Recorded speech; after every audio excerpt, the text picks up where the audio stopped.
আমরা কিন্তু দেখেছি যে জামাত কখনো আসলে তারা বাংলাদেশের স্বাধীনতাকে কখনোই তারা আসলে কখনো মানতো না। তারা সবসময় বাংলাদেশের স্বাধীনতার বিরোধিতা করতো এবং বাংলাদেশ স্বাধীন হওয়ার পরে তারা কখনোই আসলে ৭১ বলেন আর ৫২ ভাষা আন্দোলন বলেন, তারা কখনো শহীদ মিনার কিংবা স্মৃতিসৌধ কোথাও কিন্তু তারা ফুল দিতে আসতো না। তারা সবসময় বলতো এটা শিরক, এবং তাদের যে ফলোয়ার্স বা নেতাকর্মীরা আছে তারাও এগুলোকে এক ধরনের স্টাবলিশমেন্ট করেছিল যে শহীদ মিনার এবং স্মৃতিসৌধে ফুল দেওয়া হচ্ছে আসলে শিরকের পর্যায়ে পড়ে। আমরা দেখেছি ২১-এর যে প্রথম প্রহরে জামাতের আমির, বর্তমানে যে বিরোধী দলীয় নেতা, তিনি শহীদ মিনারে এসেছেন এবং তাদের পক্ষ থেকে তিনি শহীদদের প্রতি শ্রদ্ধা জানিয়েছেন। এটা আসলে আমি মনে করি যে গণ অভ্যুত্থান, বিশেষ করে ২৪-এর গণ অভ্যুত্থানের পরে এই পরিবর্তনটা আসলে আমাদের প্রজন্ম, বর্তমানে প্রজন্ম আসলে এটাকে অবশ্যই ভালোভাবে দেখছে। আমি মনে করি, অন্তত আমার পক্ষ থেকে আমি তাদেরকে অবশ্যই শুভকামনা জানাচ্ছি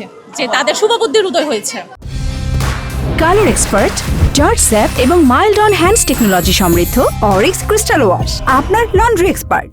ত্রয়োদশ জাতীয় ইলেকশনের আগে আমরা দেখেছিলাম যে টুইটারে জামাতের যে আমির, তিনি কিন্তু নারীদেরকে এক ধরনের প্রস্টিটিউট হিসেবে, যারা কর্মজীবী নারী আছে তাদেরকে তিনি প্রস্টিটিউট হিসেবে আসলে এক ধরনের আখ্যা দিয়েছেন, যার কারণে আমরা কিন্তু দেখেছিলাম যে সারা বাংলাদেশের নারীরা কিভাবে প্রতিবাদ করেছে এবং তার সেই প্রতিবাদের কিন্তু প্রতিফলন ঘটেছে ত্রয়োদশ জাতীয় সংসদে ব্যালট বিপ্লবের মাধ্যমে। নারীরা কিন্তু বাংলাদেশের ৫২% নারীরা কিন্তু দেখিয়ে দিয়েছে যে বাংলাদেশের নারীদেরকে আসলে কখনোই অবদমিত করে রাখা যাবে না।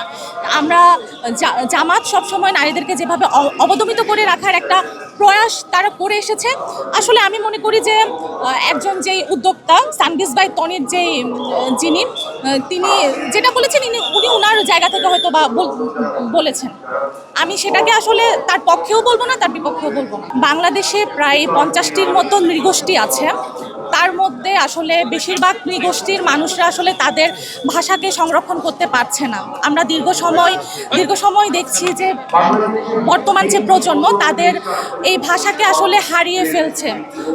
আমরা দেখেছি বিভিন্ন সরকারের আমলে তারা কখনো ভাষাকে সংরক্ষণ করেনি।